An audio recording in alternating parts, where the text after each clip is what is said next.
오늘 말씀 민수기 25장 1절부터 18절까지의 말씀을 함께 압독하도록 하겠습니다. 구약성경 238쪽입니다. 우리 다 같이 함께 민수기 25장 1절에서 18절까지의 말씀 다 같이 함께 읽겠습니다. 이스라엘이 시딤에 머물러 있더니 그 백성이 모압 여자들과 음행하기를 시작하니라. 그 여자들이 자기 신들에게 제사할 때에 이스라엘 백성을 청하매 백성이 먹고 그들의 신들에게 절함으로 이스라엘이 바알볼에게 가담한지라. 여호와께서 이스라엘에게 진노하시니라.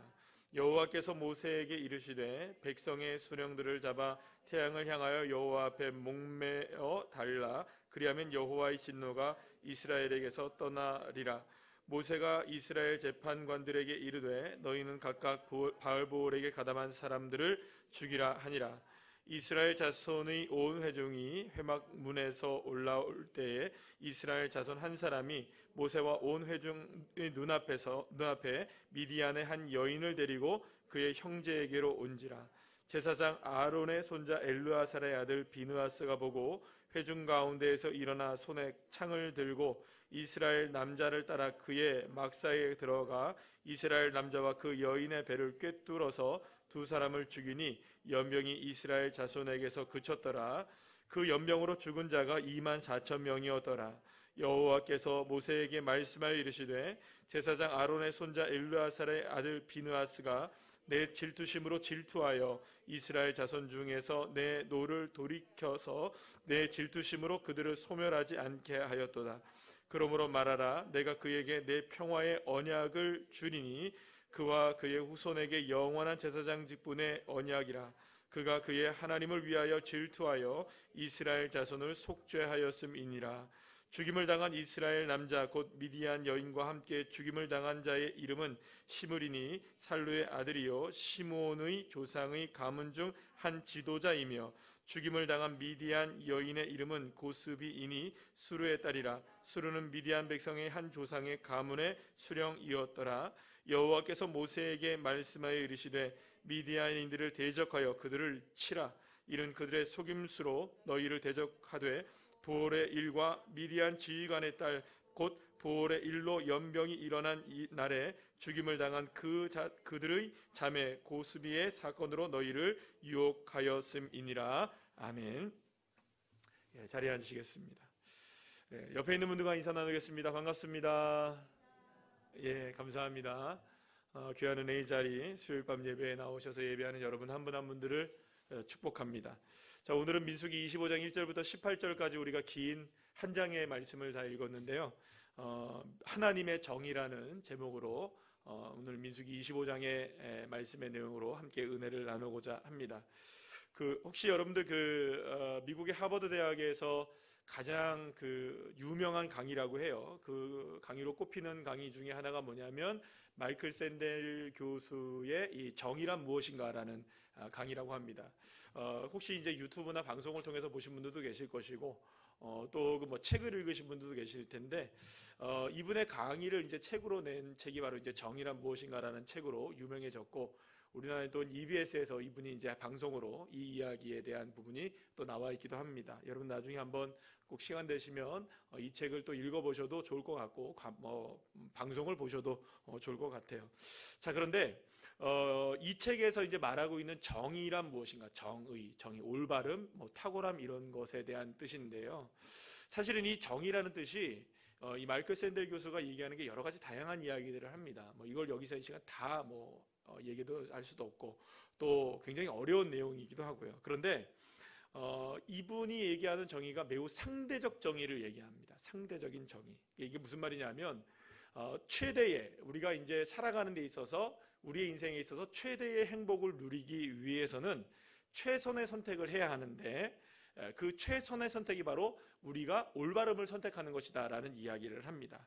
그러니까 결국에는 내가 최고와 최선을 선택하기 위해서 선택하는 그것이 바로 올바름이고 그것이 정의라고 생각한다면 그 정의는 개개인마다 혹은 나라와 민족들마다 문화마다 세대들마다 차이가 날까요 안 날까요? 날 수밖에 없다는 것이죠. 그리고 그것을 인정해 줘야 한다는 것을 이야기하고 있어요. 그리고 이제 뭐 여기서 여러 가지 이야기들을 합니다. 그러나 결국에는 이제 이야기하고 싶은 아주 중요한 핵심적인 그 생각 가운데 하나는 뭐냐면 정의는 개개인마다 매우 상대적으로 적용될 수 있다는 점을 분명하게 얘기합니다. 결국 이런 얘기죠. 내가 원하는 것이 정의가 될 수 있다는 거예요. 그러니까 내가 정의라고 생각하면 그것이 정의가 된다는 거죠. 그러니까 내가 올바르다 생각하면 그게 올바른 것이 되고, 내가 이게 탁월함이다라고 생각하면 그것이 탁월함이 될 수도 있다는 거예요. 그러니까 그렇게 본다면 누군가에게는 탁월한 것이긴 하지만 누군가에게는 탁월하지 않을 수도 있을까요, 없을까요? 뭐 나는 그거 별로 탁월하지 않겠, 그거를 내가 올바른 것이라고 생각하지 않는데 라고 하는 것이 분명히 있을 거예요. 물론 우리가 보편적 가치 안에서는 올바르고 탁월한 것이 무엇인지를 우리가 다 알고 있죠. 뭐 사랑, 이거 탁월합니까, 탁월하지 않습니까? 탁월해요. 누구나 사랑을 탁월하다고 얘기할 수 있을 거예요. 믿음 탁월합니까, 안 탁월합니까? 소망 탁월하죠. 뭐 기독교에서 이 탁월함과 올바름을 세 개로 우리가 보통 이렇게 얘기를 하잖아요. 그러니까 이게 보편적으로 우리가 가치 중에서 이런 여러 가지 것들이 우리에게 탁월함으로 이야기가 될 수 있을 거예요. 그러나 모든 100%의 100명이면 100명이 모두가 다 거기에 동의하느냐, 동의하지 않을 수도 있다는 거예요. 그걸 인정해야 한다는 것이죠. 사실 이러한 논쟁은요, 고대 사회로부터 지금까지 사실은 굉장히 오래된 지금까지 이어지고 있는 철학적 논쟁 가운데 하나입니다. 그래서 이제 개인의 정의와 공동체의 정의 간에 무엇이 먼저이냐, 뭐 이거에 대한 논쟁도 굉장히 많고요. 그리고 그럼 무엇이 앞서 있느냐, 이거에 대한 논쟁도 굉장히 많아요. 여러분들 니체라는 사람 아시죠? 예, 뭐 신은 죽었다고 얘기했던 니체. 이 사람은 개인의 정의가 더 중요하다고 얘기를 해요. 반면에 뭐 소크라테스나 이런 사람들은 공동체의 정의가 훨씬 더 중요하다고 얘기를 하기도 하고요. 자, 어쨌든 간에 소크라테스도 개인의 정의를 좀 중요하게 하죠. 옛날에 이제 소피스트 같은 경우에는 이제 좀 공동체 정의를 좀 중요하게 여기기도 하지만, 자, 이제 중요한 건 뭐냐면 공동체 정의와 개인의 정의, 공동체가 올바르게 생각하는 것과 개인이 올바르게 생각하는 것이 차이가 날 수 있다는 거예요. 왜냐하면 그렇지 않습니까? 개인은 이거를 뭐 좋다고 얘기를 하지만 공동체로 봐서는 이거는 우리가 조금 받아들이기가 어려워. 그런 게 있을까요, 없을까요? 있을 수 있다는 거예요.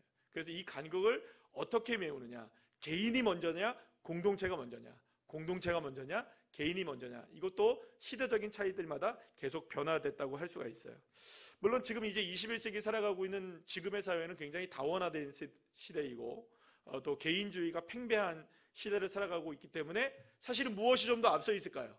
공동체의 정의보다 개인의 정의가 조금은 더 앞서 있어요. 그래서 내가 좋으면 좋은 거예요. 내가 좋으면 좋고, 뭐 그렇잖아요. 요즘 여러분 막말로 얘기하면은 뭐 유튜브나 이런 데서 뭐 거짓말로 방송을 해놓고 떳떳하게 괜찮은데 이렇게 얘기하는 사람 있습니까, 없습니까?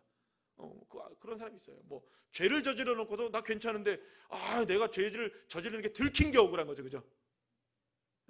안 들키기만 했으면 괜찮은데 뭐 이런 사람도 있고요. 그러니까 어떻게 보면 이런 그 간극을 어떻게 메우느냐, 이게 굉장히 중요한 이슈 가운데 하나인데요. 자, 이제 제가 이야기하려고 하는 건 뭐냐, 그렇다면 성경에서는 어떻게 이 올바름과 탁월함, 이 정의, 의에 대해서 어떻게 이야기하고 있느냐라는 것이죠. 먼저 우리가 성경에서 말하는 의, 정의에 대해서 단어를 우리가 한번 좀 살펴볼 필요가 있는데요. 그 히브리어로는 이제 체데크라는 단어를 씁니다. 한번 따라할까요? 체데크. 이 체데크라는 단어의 뜻은 어떤 의미를 갖고 있냐면 의, 정의, 올바름, 뭐 탁월함 이런 단어의 뜻인데, 이게 어떤 의미를 갖고 있느냐가 중요해요. 윤리적이고 도덕적인 표준으로서의 올바름을 갖고 있다는 거예요. 표준으로서의 올바름. 그러니까 어떤 윤리적이고 도덕적으로 뭔가 표준, 기준이 있는데 그 기준이 바로 올바름이다라는 의미를 갖고 있다는 거예요.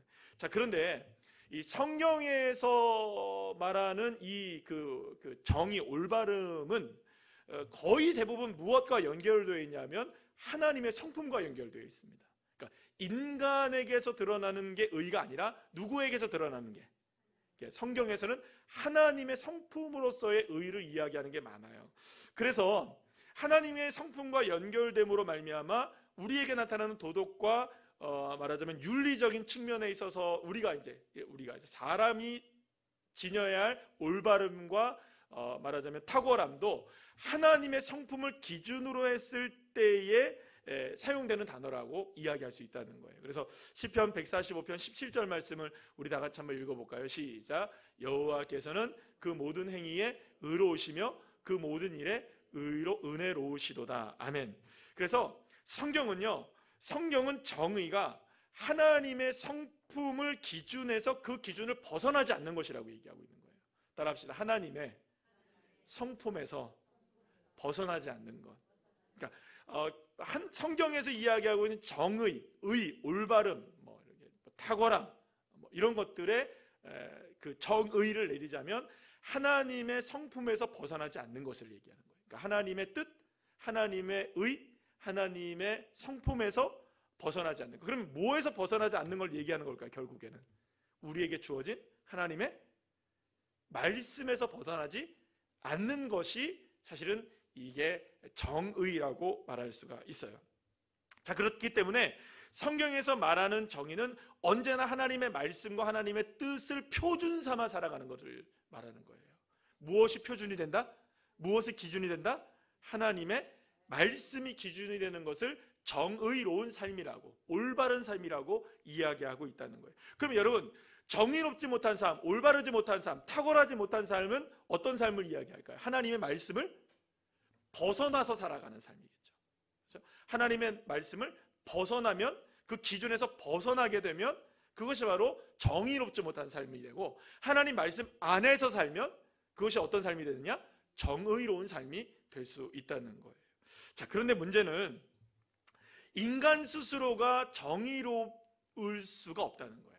이제 문제는 우리가 이제 방금 전에 말한 것처럼 어떤 교수님이 얘기하고 철학자들이 얘기하고 많은 올바름이 무엇인가에 대한 이야기를 아무리 나누고 우리가 올바름에 대한 정의를 다 알고 있다 할지라도 우리 자신 스스로가 스스로 의로워질 수 있는 방법이 없다는 거예요. 왜냐하면 우리는 그 본성 자체가 무엇을 갖고 있기 때문에? 죄를 갖고 있기 때문이죠. 그래서 여러분들, 오늘 본문의 이 말씀에서 보게 되면 바로 이 이야기를 하고 있는 겁니다. 하나님의 의와 개인의 의가 충돌하게 될 때 어떤 일이 벌어지게 되느냐. 이 사건이 이제 곧 우리에게 어떤 사건으로 다가오냐 한번 따라해봐요. 바알브올. 굉장히 성경에서 유명한 사건 가운데 하나입니다. 자, 오늘 본문은 이스라엘 백성들이 광야에 마지막으로 이제 이르게 되었을 때예요. 그래서 지난주에 우리가 수요일 밤에도 함께 살펴보게 되었는데, 이스라엘 백성들이 모압 평지에서 시딤 땅에 이제 머물게 되면서 거기에서 이제 마지막으로 여리고를 앞에 딱 보고 있는 거예요. 여리고를 딱 바라보면서 이제 요단강만 건너가면 어디입니까? 이제 가나안 땅에 입성하게 되는 마지막 순간에 이제 이르게 됐어요. 자, 그런데 안타깝게도 이 바알보올의 사건으로 인하여서 2만 명이 넘는 사람이 나중에 죽게 돼요. 엄청난 희생이 나오게 되고, 결국엔 이 사건으로 인하여서 어떤 일이 벌어지게 되느냐, 출애굽 1세대, 이게 말하죠. 우리가 보통 얘기하는 출애굽 1세대, 그러니까 애굽 땅에서 나왔던 사람들 있죠?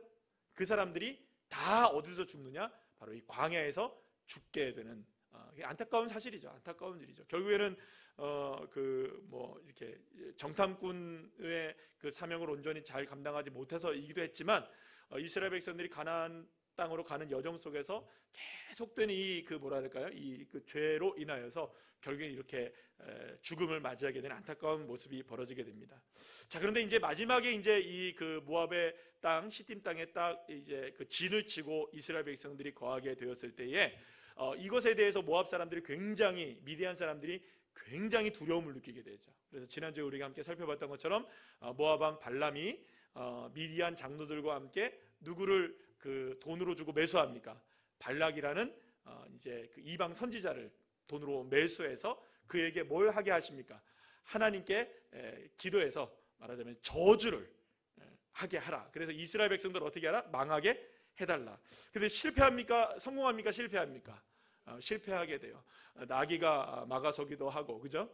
이렇게 저렇게 되기도 하다가 결국에는 발람의 계략, 그 발락을 통하여서 저주를 하려고 했던 계략은 실패로 돌아가고, 오히려 이 발락이 누구를 축복하게 됩니까? 이스라엘을 축복하는 일이 이제 벌어지게 되죠. 그래서 이제 결국에는 이렇게 어떻게 보면 이제 싱겁게 좀 끝나게 되는 일이 벌어지게 됩니다. 그런데 여러분들, 이 일이 끝나고 나서 결국에는 이게 끝이 났느냐? 이스라엘 백성들이 그러면 이제 더 이상 시팀에서 아무런 일도 없이 그냥 요단강을 건너서 여리고를 점령하고 가나안 땅에 들어갔느냐? 그게 아니었던 거예요. 어떻게 해서든지 이스라엘을 끝까지 무너뜨리고 싶었던 이 발람은 다른 방향으로 문제를 풀어가기 시작합니다. 이게 바로 뭐냐면 모압 여인들을 통해서 이스라엘 남자들을 유혹하는 일을 하게 했던 거예요. 그래서 결국에는 성적으로 부정케 만들고 우상을 섬기게 만들므로 이스라엘 백성들이 죄악을 범하게 되는, 그래서 이제 바알보올이라고 하는 사건이 일어나게 되는 일이 벌어지게 됩니다. 일은 너무나 성공적으로, 그러니까 모압의 입장에서는 굉장히 성공적으로 일이 끝나버립니다. 이스라엘 백성들은 모압 여인과 너무나 쉽게 음행에 빠지기 시작했고요. 이스라엘 백성들은 성적으로 부정직하게 되자 이제는 모압 여인들이 자신의 신들을 섬기는 신전으로 그들을 초대합니다. 그리고 거기서 거하게 먹고 마신 다음에 술에 취하게 한 다음에 또 뭐 합니까? 거기다가 우상에게 절하고 섬기게까지 하는 그런 일들이 벌어지게 된 거예요. 여러분들 한번 생각해 봅시다. 발락조차 이스라엘 백성들을 저주할 수가 없었죠. 그렇지 않습니까? 그런데 여러분들, 이스라엘 백성들이 그렇게 무너지지 않았단 말이에요. 하나님이 철저하게 이스라엘 백성들을 축복하셨단 말이에요. 그런데 이스라엘 백성은 스스로 무너져 버립니다. 무엇에 무너집니까? 쾌락에 무너지고 성적인 타락에 무너지게 되고 우상 숭배에 무너지게 되는 참담한 상황에 이르게 되었던 것입니다. 자, 이 일로 하나님은 굉장히 진노를 하십니다. 하나님은 그들을 저주하려는 시도를 막으셨음에도 불구하고 복을 받게 하시려고 했음에도 불구하고 이스라엘 백성들은 스스로가 이렇게 무너지게 되었던 것이죠. 그래서 결국에는 이스라엘 백성들에게 무엇이 창궐하게 되냐면 이 죄로 인하여서 연병이 창궐하게 되고, 몇 명이 죽습니까? 오늘 본문에 이제 9절 말씀에 보면 24,000명이라는 사람이 죽게 됩니다. 하나님은 모세에게 명령을 하십니다. 이 바알볼에 가담한 사람들을 모두가 다 태양을 향해 서게 해라. 그리고 다 매달아 죽이게 해라 하면서 이제 바알볼에 가담한 사람들을 하나하나씩 잡아서 죽이기 시작했던 것이죠. 자, 그런데 이 일을 위해서 오늘 본문 6절 말씀을 여러분 보시면 이스라엘 백성들이 회막문 앞에 모이게 됩니다. 회막문 앞에 쫙 모이게 돼요. 이스라엘 백성들이 다 모여요. 그래서 이제 거기서 바알볼에 가담한 사람들은 매달고, 그죠? 죽이는 일들이 벌어지게 된 거예요. 처참한 광경이 펼쳐지게 된 것이죠. 자, 그런데 성경에 보게 되면 오늘 이제 본문의 말씀을 자세히 읽게 되면 보통은 이렇게 회막문 앞에 모이게 되거나 아니면 이스라엘 백성들이 광장에 모이거나 아니면 어떤 뭐 미스바 광장에 모이거나 뭐 이런 게 모이는 때가 있잖아요, 그죠? 이스라엘 백성들이 뭔가 이렇게 모일 때는 거의 대부분 뭐 하기 위해서 모이는 걸까요, 여러분들? 회개하고 하나님 앞에 돌아오고, 그죠? 하나님의 말씀을 듣는다거나 이렇게 하는 일을 위해서 모이는 거죠? 보통 그랬잖아요, 그죠? 그런데 오늘 본문에 보시면 이스라엘 백성들이 지금 오늘 본문의 25장 우리 전체 읽었잖아요, 그죠? 근데 읽었는데 본문을 또 자세히 한번 여러분들 보시면 어떤 장면이 나와야 됩니까? 지금 이 정도쯤 되면 연병이 막 창궐을 하고 또 하나님이 진노를 하고 또 막 이런 우상 숭배가 있고 그러면 하나님이 다 모여라 그러면 어떤 일이 벌어져야 돼요? 옷을 찢고 뭐 죄를 뒤집어 쓰고 회개하고 울면서 하나님 앞에 뭐 해야 됩니까? 자복하고 회개하고 잘못했다고 용서를 빌어야 됩니까? 안 빌어야 됩니까? 자, 그런데 그 장면이 나옵니까? 안 나옵니까? 그게 안 나와요, 여러분들. 좀 특이해요. 굉장히 특이한 케이스예요. 그러니까 이 정도쯤 죄를 저지르고 이 정도쯤 문제가 있으면 분명히 회개를 해야 되는데 회개의 장면이 나오지를 않아요. 물론 지금 바알볼에 가담한 사람들 죽이고 있습니까? 안 죽이고 있습니까? 죽이고 있어도 뭘 해야 합니까? 회개는 해야 되는 거예요. 그러니까 심판은 받아도 지금 뭐가 필요한 상황입니까? 회개가 필요한데 회개가 일어나지 않고 있었던 거예요. 자, 그런데 바로 이때 어떤 일이 벌어지게 되느냐? 수많은 사람들이 지금 모여 있어요. 이스라엘 백성들이 다 모여서 지금 무엇 때문에 모여 있습니까? 이스라엘 백성들이 모압 여인과 음행하고 또 우상을 섬겼던 문제 때문에 모여서 지금 사람들이 죽어나가고 있죠, 그죠? 그리고 연병이 지금 창궐하고 있죠. 그런데 지금 어떤 일이 벌어지느냐? 어떤 한 사람이 그 유대인 한 사람이 나중에 이제 그 사람이 누군지가 나옵니다. 나중에 나오는데 그 사람이 이제 오늘 14절 말씀에 나와요. 그 시므온의 조상 중에 가문의 한 지도자라고 나와요. 지도자급 사람이에요. 그냥 평범한 사람도 아니고 지도자 중에 한 명이 누구와 함께 이렇게 걸어오고 있는 거예요. 누구와 함께 걸어오고 있는데 사람들이 다 그 사람 바뀌었어요, 안 바뀌었어요, 지금? 보고 있었어요. 누구와 또 걸어오느냐? 그냥 아무나 그냥 데리고 걸어오는 게 아니라 미디안 여인과 함께 걸어오는 거예요. 여러분, 배경음악을 어떻게 깔아야 될까요? 네? 이게 지금 당황스러운 황당한 장면이죠. 잘 생각해 보세요. 지금 이스라엘 백성들이 이방 여인들과의 막 음행과 우상 숭배 때문에 지금 이 난리가 났잖아요.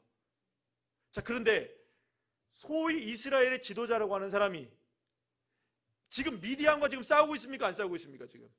지금 미디안의 장로들이 나와가지고 이스라엘을 저주하려고 하고 모압 사람들이 저주하려고 이런 장면이 펼쳐지고 있는데, 아니 보호보도 당당하게 딱 걸어서 어떻게 하고 있는 거예요 지금 여러분들?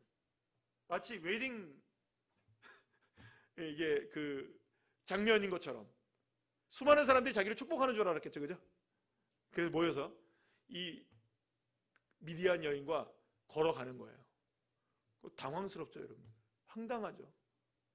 딱 봐도 누군 줄 알겠어요, 여러분들. 미디안 여인인 줄 아는 거예요. 이게 너무나 황당한 사건이 벌어지게 된 거예요. 모두가 다 지금 이방 여인들 때문에 지금 다 죽어가고 있는 판에 이방 여인을 또 데리고 온 거예요. 근데 이게 오늘 본문에 보면 형제들을 만나게 하러 간다 그래요.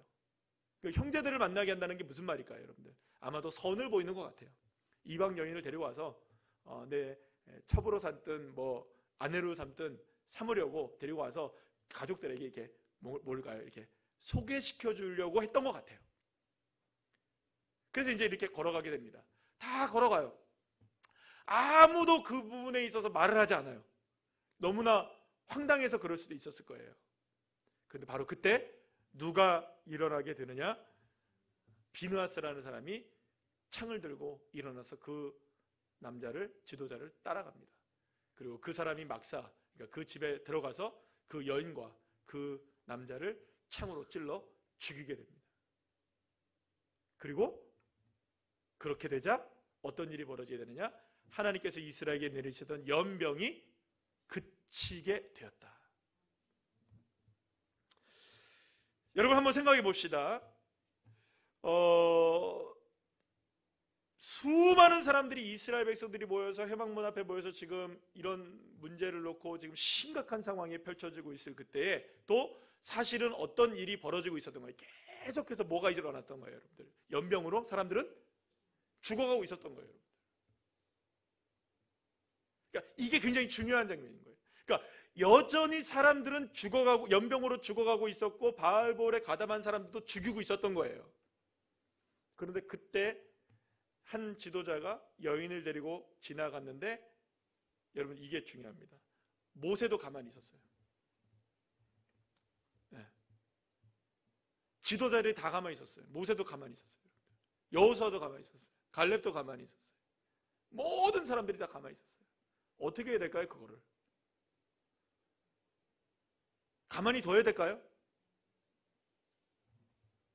결국에는 여러분 오늘 8절의 말씀에 나오는 것처럼 결국에는 그렇게 해서 비느하스가 모든 것을 그치게 만들어지게 됩니다. 그러니까 여러분들 오늘 이 부분에 있어서 우리가 생각해 봐야 될 게 그거예요. 결국에는 많은 사람들이 하나님의 뜻에 따라 회막 위에 모여서 하나님의 뜻을 올바르게 세우려고 하고 있었지만 그 가운데서 하나님의 뜻을 올바로 세운 사람은 딱 누구밖에 없는 겁니까? 비느하스 한 사람밖에 없었어요. 그래서 여러분들 오늘 보면 11절 말씀 우리 한번 다 같이 한번 읽어볼까요? 쉬운 성경의 말씀입니다. 시작. 엘르아살의 아들이며 아론의 손자인 비느하스가 나의 분노로부터 이스라엘 백성을 구해냈도다. 비느하스는 타오르던 나의 분노를 달랬도다. 그러므로 나는 백성을 죽이지 않을 것이다. 비느하스만이 하나님의 진노가 타오르는 것을 알고 있었던 거예요. 그래서 하나님의 뜻을 알았던 비느하스로 인하여서 하나님의 진노가 그치게 만들었던 사람이 비느하스가 되었던 것이죠. 결국 이스라엘 백성들이 하나님의 진노로 위기를 겪고 있을 그때에 하나님의 정의, 하나님의 뜻, 하나님의 올바름을 세웠던 사람은 딱 한 명 누구밖에 없었을까요? 비느하스 한 사람밖에 없었어요. 그리고 비느하스가 하나님의 정의를 이스라엘 백성들 앞에 세우게 되었을 때에 바로 어떤 게 임하느냐? 하나님의 평화가, 은혜가 임하기 시작했던 것이죠.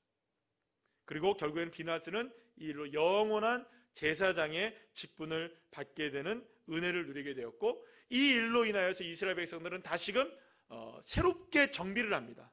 그리고 이제 인구조사를 다시 시작하고, 그리고 이제 다시금 어디를 향해 나가게 됩니까? 미디안을 쳐부시고 다 이제 요단강을 건너는 이런 이제 마지막 광야의 여정을 마치게 되어지죠. 자, 그런데 여기서 우리가 중요한 것을 우리가 한번 생각해 봐야 되는 거예요. 왜 이 사건이 맨 마지막 사건이 이스라엘 백성들에게 광야에서 일어났을까라는 것이죠. 여러분, 왜 이 사건이 맨 마지막에 일어났을까요? 어쩌면 중간에 일어났을 수도 있었을 것이고 처음에 이런 일이 일어났을 수도 있었을 것이에요. 근데 맨 마지막에 가서 광야에서 이런 일이 일어났다는 거죠. 그러면 여러분, 지금 이스라엘 백성들이 가장 중요한 건 뭘까요, 여러분들? 결국에는 이스라엘 백성들이 요단강을 건너고 가나안 땅을 점령하고 하나님의 나라를 가나안 땅에 세워나가는 데 있어서 가장 중요한 건 뭘까요, 여러분들? 하나님의 정의를 세워가는 것이죠. 하나님의 뜻을 세워가는 것이죠. 그러기 위해서는 내가 원하는 것을 하는 것이 아니라 누가 원하는 걸 해야 될까요? 하나님의 뜻 앞에 살아가는 삶이 되어야 되는 거죠. 때로는 여러분들 우리에게 유혹이 다가오기도 하고, 이스라엘 백성들에도 유혹이 다가왔잖아요. 얼마나 많은 유혹들이 다가옵니까? 뭐 이것이 또 끝은 아니에요, 여러분들. 나중에 보면 결국에는 많은 유혹들이 다가오게 될 때 그 유혹 속에서도 우리는 뭘 세워야 될까요? 하나님의 정의를 따라가는 사람들이 되는 거죠. 내가 하고 싶은 것이 있고, 내가 생각했을 때 이것이 옳아 보이기도 하고, 내가 생각했을 때 이렇게 하면 괜찮은 것처럼 보이는 그때라 할지라도 나의 뜻을 허옇게 잠재우고 누구의 뜻을 따라가야 될까요? 하나님의 뜻을 따라가는 비느하스처럼 저와 여러분이 될 때 하나님은 그곳에서 정의를 세우시고, 그 정의를 통하여 무엇을 흘러가게 하시냐면 은혜를 흘러가게 하시는. 그래서 여러분, 처음에 제가 그런 말씀을 드렸죠. 정의라는 것은 기준을 벗어나지 않는 것이라고 말씀드렸어요. 따라합시다. 기준을 벗어나지 않는 것. 무엇에서 기준을 벗어나지 않습니까? 하나님의 말씀, 하나님의 뜻의 기준에서 벗어나지 않는 것이에요. 그것이 바로 정의로운 삶이 될 수 있는 거예요. 자, 그렇다면 사랑하는 여러분, 저와 여러분은 오늘의 삶 속에 어떤 인생을 살아가고 있을까요? 하나님의 뜻과 하나님의 정의를 무시하고 내가 원하는 대로, 뭐 내가 생각하면 이렇게 하면 되지, 내가 하면 이것도 뭐 나쁘지 않지, 내가 편한 대로 생각하는 우리의 모습들이 있다면 비록 그것이 음행이 아닐 수 있고 우상 숭배는 아닐 수 있어도 무엇은 아니라는 겁니까? 하나님의 정의는 아니라는 거예요. 그러면 결국에는 이스라엘 백성들을 우리가 생각해 볼 때 꼭 음행하고 우상을 숭배해야 정의에서 벗어나는 건가요? 아니죠. 하나님의 뜻이 아닌 나의 뜻을 품고 그것을 기준으로 삼아 살아가는 사람들은 모두가 다 하나님 앞에 불의한 인생이 되는 거죠. 사랑하는 여러분, 결국 그래서 우리가 신앙생활을 한다는 것은 어쩌면 이 싸움을 늘 하고 있는 거라고 생각할 수 있습니다. 그래서 우리가 하나님의 기준을, 하나님의 말씀으로 나의 삶에 어떤 기준을 세워나가느냐, 그리고 그 말씀에서 우리가 언제나 그 안에 들어와 사느냐, 아니면 벗어나 살아가느냐. 때로는 우리가 하나님의 말씀에서 벗어날 때도 있고, 때로는 내가 마음대로 생각할 때도 있습니다. 그리고 내가 내 뜻대로 결정할 때 또 있습니다, 여러분들. 뭐 이거 우리가 100% 뭐 우리가 그렇지 않다라고 볼 수는 없잖아요. 누구나 다 그런 삶을 살아가기도 합니다. 그러나 여러분, 중요한 게 있습니다. 비느하스처럼 일어나셔야 됩니다. 예. 가만히 보고만 있으면 안 되는 거예요. 모세도 가만히 있었어요, 여러분들. 예. 그러나 비느하스만 일어나는 거예요. 그러니까 우리가 삶에서 살아갈 때, 아 맞다, 이게 지금 하나님의 뜻에서 내가 벗어난 것은 아닐까, 내가 하나님의 뜻이 아니라 내가 원하는 대로 지금 있는 것이 아닐까, 그럴 땐 그냥 주저없이 일어나셔야 됩니다. 그리고 때로는 필요하다면 여러분들 도려내셔야 되고요, 잘라내셔야 되고요, 과감하게 결단하셔야 되고요, 무엇에 우리가 부합하도록, 하나님의 말씀과 정의에 부합하도록 그 삶을 우리가 살아가는 삶이 되어야 되는 겁니다. 이 시대가 매우 혼탁합니다. 매우 어렵습니다. 뭐 시대 자체가 그렇기도 하고 여러 가지가 혼미스럽기도 하고, 뭐 우리에게 들려지는 소문도 결코 만만치가 않은 시대를 우리가 살아가고 있습니다. 모두가 다 자기가 옳다고 하는 시대이거든요. 그런데 이런 세상 속에서 우리가 하나님의 정의를 세워나간다는 것은 결코 쉬운 일은 아닙니다. 그렇기 때문에 여러분, 눈치 게임을 해서는 안 됩니다. 비느하스 어쩌면 이런 생각을 해봐요. 비느하스가 일어나지 않고 있었던, 비느하스도 처음에는 일어나지 않았죠, 그죠? 처음에는 일어나지 않았어요. 그럼 만약 누군가가 일어나기를 원했을 수도 있었겠죠.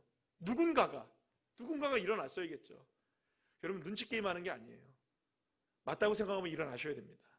그리고 결단하셔야 되는 거죠. 비느하스처럼요. 저와 여러분, 하나님의 정의를 살아가는 삶이 마치 비느하스처럼 인생이 되셔서, 그래서 주님이 원하시는 그 기준에 부합한 삶을 살아서 비느하스와 같이 하나님께 영광 돌리고 주님이 우리에게 허락하시는 그 축복의 길을 걸어가실 수 있는 주의 자녀들 한 분 한 분들 다 되시기를 간절히 축복합니다.